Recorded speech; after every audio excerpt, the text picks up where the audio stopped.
Hello everyone and welcome into Coach Craig Sports. This is the CFL DFS video for week number 3. If you're joining me for the very first time, first of all, welcome in. This is a brief overview of how this video will be structured. We'll just be going through my sheet, talking through each relevant player, whether or not I would play them in GPP, cash game format, GPP paydown, and dart throw. And I did add another section to this spreadsheet this week. Shout out to Todd over in the Patreon. He was asking if I could just put this in there as well, because sometimes I just talk through it with the video, but it's nice to kind of have that visual there too, instead of trying to keep up with it, he said. So definitely do appreciate that input from him. And kind of with that being said, we're going to get into it for this week. So the first game that we got is the Thursday game. We got the Ottawa Redblacks and the Montreal Alouettes. So for the Redblacks, Drew Brown will still be the starter at quarterback. I'm really not getting to him this week, so I would say to be underweight to him just in general. Tyree Adams is back this week. He's listed as the third string quarterback. He's coming off that ACL injury from last season. And then we saw in their first game of the season that it was pretty much where Carl Armstead get all the work out of the backfield. GPP option, slightly overweight to him. He looked pretty good in week 1. In terms of the wide receivers, the guys that I would personally play out of this bunch, Braylon Addison, GPP paydown option, slightly overweight to him. I like the value at $2,800. Justin Hardy had a very, very strong first game at 9,000 GPP, probably slightly overweight to him as well, or overweight. Just kind of depends on what the ownership ultimately ends up being, but I think he's very much in play once again. I'm not a big Jalen Acklin guy, so $7,100, I don't think he warrants that price tag. And then we see Brugling and Pimbleton both on the one-game injured list. Once again, Nick Mardner is still on the depth chart. He's still out there, but DraftKings took him away for us for some reason, so can't play him. Not really that we were looking to play him just in general. And then Dominic Grimes, you could consider him like a GPP option. I'd just say be underweight to the field on him just in general. He's not really a guy that I'm personally getting to. And then for that Redblacks defense, personally, I don't think they're that great, so I kind of left them as a paydown option with a question mark behind it. I would be underweight to the field on them. Don't think it's really worth getting to, but maybe a leverage play if you really, really want to get there. Then we move down to the Alouettes. Cody Fajardo at quarterback, $9,000. GPP option. Looks like a solid play once again. Decent for his price tag overall, so probably be in line with the field on him overall. And then Walter Fletcher, running back, $5,600. Looked really good in week 2, so that's kind of more of what I expected in week number 1 that he didn't really get to. So I think he's a very viable GPP option this week, probably slightly overweight to the field on him once again. And then we get down to our receiving options. Tyson Philpott, still very much a cash game option at $4,700, slightly overweight to the field on him. And then beyond him, Julian Grant had a pretty good week number 2, so he could be a GPP option. I kind of put the question mark behind him. I'll still probably be underweight to him. I think the field might go to him just a little bit more. Reggie White Jr. is going to be back for this game, so he practiced in full all week due to the rib injury. He's listed as available. He's listed on the depth chart, so if you really want to go with the dart throw on him at $2,500, you can definitely do that. Tyler Snead remains on the 6-game injury list. Cole Speaker, who had a great touchdown last week. If you guys haven't seen that, definitely look out for that play. But he's $2,500. Guy that's on the field quite a bit. So I kind of like him as a paydown option once again. Maybe slightly overweight to the field on him. We'll see what kind of impact Reggie White Jr. returning will have on him overall. Charles Naramba really hasn't done anything so far this season, so we're not getting to him. And then James Lecter Jr. at $3,000 as the return man. If you really want to get there, you could potentially get there as well. In terms of that defense for the Alouettes going against the Redblacks, I'd be slightly overweight to them. I don't think the Redblacks are that great on offense. I think there's still some concerns over that quarterback situation at this point in time. They look pretty good in their first game of the season, but how much is that going to play out for the rest of the season? Then we move down to the BC Lions. Vernon Adams Jr., he is $11,100, so he is by far the most expensive quarterback once again this week. GPP option, probably in line with the field on him overall. I don't think there's too much of a stand you can make there. It's hard to get overweight to him. It's hard to get underweight to him, so more likely than not that you're just going to kind of be in line with the field unless you really want to get underweight to him is the way that I kind of look at it. William Stanback at running back, $7,100. GPP option is a decent price tag. Last week, he was not really involved in the receiving game, so that was kind of a detriment for him just in general. Yeah, but be in line with the field on him just in general is kind of where I'm going to fall at. Javon Catoy at wide receiver, he's going to be out due to a hamstring injury. Keon Hatcher still on the 6-game injured list. But we do have a couple other wide receivers that we'll be looking at here. Alexander Hollins, cash game option, $9,400, overweight to the field on him once again. And then Justin McInnis has had a really strong start to the season.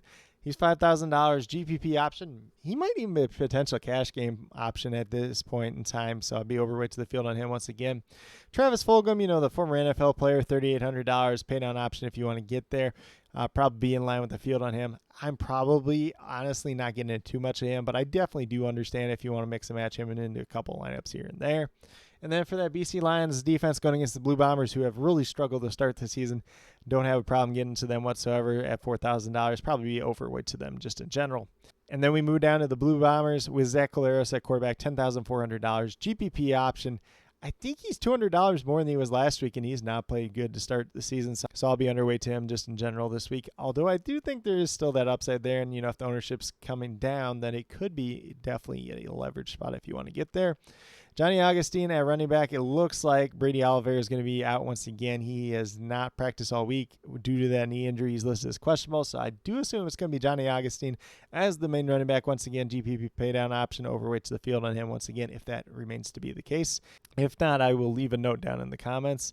And then for the wide receivers, we did see earlier this week Dalton Shane did not practice on Monday with a hip injury, but probably just a veteran day off, was able to practice in full the next 2 days. So not too worried about him. Probably be in line with the field on him and Nick Dominski as GPP options this week. Drew Wolters-Iski is kind of an interesting paydown option if you want to get there. Probably in line with the field on him as well. And then Kedrick Wheatfall, who had a really strong week number 2, which was his first game of the season, $2,500. Maybe a cash game play there. There's a little bit of risk there to be had, but I would definitely be overweight to him with the way he was able to perform in week number 2. And then for that Blue Bombers defense, they just haven't been that great to start the season at $4,300. So I'd definitely say to be underweight to them, especially going against the BC Lions this week overall. If you really want a interesting leverage play on defense, you could go with them. But I think at $4,300, that's even expensive to do that. Then we move down to the Elks. McCoy Bethel Thompson's played pretty well to start the year. Obviously, he's going against his former team in the Toronto Argonauts this week. GPP option there, $9,500. Definitely don't mind that price tag. Probably be slightly overweight to him this week. I think there's some interesting stacking potential with him as well. And then at running back, we got Kevin Brown, $6,700. So his price tag's been right around there most of the season. Coming down a couple $100, but nothing too crazy. GPP option. I think there's some upside there, just kind of depending on the game and the game script for him just in general. But probably be in line with the field on him overall. In terms of the wide receiver options, they got same guys on the 6-game injured list. Curly Gittens Jr., GPP option. I think maybe even a cash game option if you really wanted to get there. Probably just more of a high-end GPP option, overweight to the field on him. Definitely do like stacking him and McCoy Bethel Thompson. Obviously, a pseudo-revenge game for both them going against their former team in the Toronto Argonauts. And then Eugene Lewis, $6,000 GPP option. I'll be slightly underweight to the field on him just because the field's been so high on him to start off the season, but he really hasn't lived up to the expectations. And at the same time, McCoy Bethel Thompson has really been kind of distributing the ball across the field pretty evenly, so not like a true target standout as you might have been, as compared to like last season, maybe the season before that. And then we got Herji Mayala here at $3,700. Obviously had the great preseason, great first 2 weeks, so he's still a cash game option for me. We'll be overweight to the field on him once again. Dylan Mitchell is like the only other wide receiver you talk about here, $5,700. If you really want to get there, it's kind of leverage play you could. But, I'm just really not a guy that's ever been really high on Dylan Mitchell, and he's a little bit too inconsistent for my taste just in general. And then the Elks defense, GPP paydown option at $3,600 in line with the field. I think there is some upside against the Toronto Argonauts if you really want to get there. So if you don't have a lot of money to spend on defense, I think they're definitely one that I would consider in that price range. Then we move down to the Toronto Argonauts. Chad Kelly is still suspended. He will be suspended for the foreseeable future. Cameron Dukes at quarterback looked pretty good in week 1. $9,900 GPP option. Maybe slightly overweight to him. Definitely do like the rushing upside. But at the same time, I really wouldn't be surprised if he came back down to earth after that really strong week 1 performance. But, at the end of the day, I want to root for a lot of these players. I want to root for a lot of these quarterbacks. And a guy like him getting his chance for, that really first time at the CFL level. Played a little bit here and there last season, but getting his chance to prove himself, definitely got to root for that just a little bit. And running back, I think this is still going to be more of a committee, although Dean Carey did get most of the carries in week number 1, and he was $7,500. Was pretty involved in the passing game too as well. So GPP option if you want to go there. I'll still be underweight to the field on him just because I think it's going to be more of a split back committee than they shown in week 1. Daniel Adeboye didn't get his first carry till the second half, if I do remember correctly. And then we're going to move down to kind of some of these receiving options. Obviously, the fullback was able to practice in full due to his head injury, but we're not talking about fullbacks for CFL DFS. For these wide receivers, I'm going to glance over the injuries first. So DeMonte Coxie was able to practice in full Tuesday and Wednesday due to hamstring injury. He missed week 1. Do expect that he's good to go for this week. Devarius Daniels didn't practice Tuesday or Wednesday due to a groin injury, so he's in danger of missing this week. And then Tommy Neal was dealing with that quad injury prior to week 1. He was able to practice in full Tuesday and Wednesday, so he should be good to go once again this week. Obviously, he was able to go in week number 1. So when I look at this receiver room just in general, paying on option Rashid Bailey, he's a guy that I really like with this Toronto team this year overall, slightly overweight to him. You know, if you really wanted to get Dewan Brissett at $3,500, could be another potential pay down option if you really want to get there. DeMonte Coxie, I have his GPP if he plays, and I will be slightly overweight to him. I think people might be fading him just a little bit based on him coming off that injury, but I think he's going to be good to go. I think they just gave him week number 1 off as kind of that courtesy and just make sure that he didn't really tweak it and make it get any worse than it already was. And then Devarius Daniels, if he ultimately ends up playing, I'll be underweight to him once again. Jerian Grant, the returner, is kind of a dart throw at $2,800 if you want to get there. Obviously, Kevin Meidel and David Unger the third, both on the 6-game injury list. Once again, not really getting to Tommy Neal. And then we'll see which of the other 2 wide receivers is active if Daniels misses this week. Obviously, Richie Sanandini and Mekhi Polk were active for week number 1 when they had quite a few different injuries. So we'll see if either one of them plays this week just in general. And then for that Argonauts defense, they're $4,600 GPP option in line with the field. Probably even slightly underweight to the field on them this week overall. I think their defense is pretty good, though, so there is some upside to be had there, but $4,600 a little bit more than I like to pay just in general. And then we move down to the Tiger Cats with Bo Levi Mitchell at quarterback, $9,600 GPP option. I'll be overweight to him. He's had some really strong performances to start off the season, which is not something we could say about him last year, but definitely do like what he's been able to do so far this season. James Butler at running back, $9,600 GPP option. Slightly overweight to him on it once again, though, this week. Not as great week number 2, but was really good in week 1. So obviously we know the type of upside that he can have on any given week. And then we move down to our receiving options. So we're going to start off with Shamar Bridges. Really strong start to the year, $3,800 cash game option. Pretty strong there. Actually, he's been really, really good so far to start off the CFL season. He was a guy I was a little bit concerned about because he was kind of a tweener, like wide receiver, tight end hybrid when it came to the NFL level, but it's really done well at that CFL level. So cash game option overweights the field on him once again this week. And then we have Steven Dunbar Jr. at $5,400. Really strong week number 2 for him. GPP option probably in line with the field on him this week overall. And then looks like Luther and Brendan O'Leary Orange probably going to be on the 6-game injury list once again. Giovanni Robinson did get a catch in week number 2, but has been listed as a fullback. He's just kind of like a big body, almost like a tight end. And then we have Keandre Smith, $4,800 GPP option, probably slightly overweight to him. He's had a really strong start to the season, had some really good chemistry with Bo Levi Mitchell. And then Tim White, $9,700 GPP option, probably in line with the field on him, maybe slightly underweight, just kind of depends on where the field ultimately comes in at. Could be an interesting leverage play because he hasn't been the greatest to start off this season. We'll see if people start shifting away from him or not, though. And then last week we did see Desmond Patton and Tyler Turninsky both active for the team, so we'll see whether or not that's the case once again this week. And then for that Ticats defense, we got $3,800 GPP paydown option. Probably slightly underweight to them versus the Rough Riders this week. Don't think they're that great of a defense overall, and they really haven't performed like one so far to start off the season. Moving down to the Rough Riders, we got Trevor Harris at quarterback, $8,700, and he's a potential cash game option once again, slightly overweight to the field on him. Obviously, his price tag's come up, though, so he's not quite the locked and loaded cash game option that he probably was in other weeks, but still a very good option regardless. And then at running back, we have A.J. Allen at $9,000 GPP option. And I will be slightly underweight to the field on him. He did not practice Wednesday due to a leg injury, although this was their first practice of the week. So could just be kind of a rest day. We'll see what it looks like as the week moves along. At fullback, Clint Rakovich, $2,500, was limited practice Wednesday due to a foot injury. So we'll monitor that one as well. And then we get down to the wide receivers. So Aju at $4,000, potential paydown option maybe. He had a pretty good week number 2. I believe he was inactive week number 1. In line with the field on him this week. Probably wouldn't play him in a lot of lineups, but if you want to sneak him into one, definitely does make some sense there. Mario Alford as the returner, kind of dart throw there. I believe he had like 3 targets in week number 2, which is something he doesn't typically see. And then Sean Bain Jr. had the really strong week number 1. Got kind of banged up in week 2, $8,000. He's a GPP option if he ultimately ends up playing this week.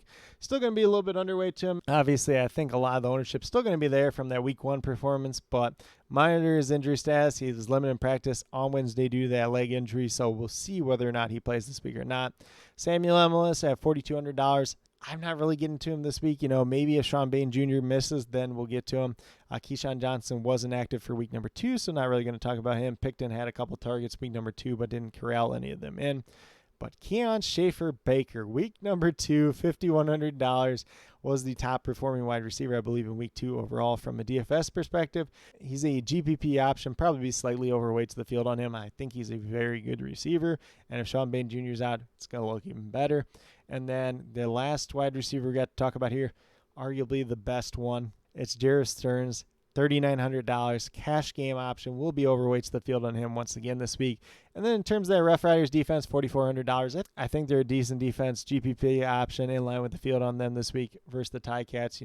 There's always that chance that Bo Levi Mitchell leads to a couple turnovers for the Ticats, but hasn't really done so far this season to his credit. But if it reverts to anything like last year, there is always that upside to be had at the same time. And then last but not least, the Calgary Stampeders are the one team on the bye for this week. But with that being said, that's the quick little rundown for CFL DFS for week number 3. As always, if you have any questions related to CFL DFS, be sure to drop them down in the comments and I'll get back to you as quickly as possible. I'll be updating this sheet as the week moves along. That'll be up on my Patreon page. And if there's any other major notable things that happen throughout the week, I'll leave them down in the comments of this video as well as the depth charts as they do get announced for each of the teams as well. So you at least have that resource because obviously that is a free resource provided by all the CFL teams, but just kind of having it in one central place makes it a little bit easier for you guys as well. But with that being said, if you are brand new to my channel, checking out for the very first time or have yet to subscribe, please consider doing so. Definitely would appreciate it. Helps to build the community that we're trying to build here at Coach Craig Sports, which is one that's truly for you, the viewers, helping you with your DFS. Right now we have MLB DFS in terms of the core pick videos Monday through Friday. We got this video, the CFL DFS video, going up once a week, typically on Wednesdays. And UFL DFS just ended, so won't have any more of that for, a little less than a year, but definitely do appreciate each and every one of you that did support that as well. I know there is a little bit of crossover between the UFL and the CFL crowd, so definitely do appreciate each and every one of you, whether you support for CFL, UFL, or both. And then with that being said, if you're interested in sports betting, if you're interested in prop betting whatsoever, be sure to check out the links and promo codes in the description below for BetUS, Parlay Play, and PrizePicks. If you are a brand new user on any one of those 3 sites, when you sign up, make your initial deposit, you will get a first match deposit bonus. For PrizePicks and Parlay Play, it's 100% match up to $100. And then for BetUS, it's 125% match up to $2,500. So some pretty great opportunities to be had out there. And then with that being said, if you have any other additional questions related to that whatsoever, feel free to reach out to me, whether it's down in the comments or on Twitter at Coach Craig Sport, and be more than happy to help you with that journey as well.